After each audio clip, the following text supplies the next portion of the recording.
السلام علیکم۔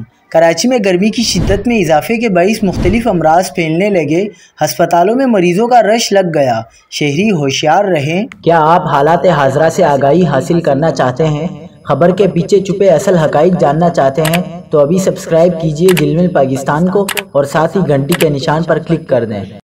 آپ کو بتاتے چلیں کہ کراچی کے اسپتالوں میں گرمی سے متاثرہ افراد کے رپورٹ ہونے کا سلسلہ جاری ہے۔ سر درد، بخار اور جسم میں شدید درد کے کیسز رپورٹ ہو رہے ہیں۔ گرمی کی وجہ سے سرکاری اسپتالوں میں ہیٹ ریش، اسکن الرجی، گرمی دانے اور فنگل انفیکشن کے مریضوں کا رش لگ گیا ہے۔ جناح اسپتال کے assistant professor doctor Irfan Ahmed نے کہا کہ شدید گرمی اور حبس میں احتیاط نہ کرنے والے افراد متاثر ہو رہے ہیں۔ پانی کا کم استعمال گرمی کی شدت سے متاثر ہونے کا سبب بنتا ہے۔ دوسری جانب محکمہ موسمیات نے کراچی والوں کو خوشخبری سنا دی۔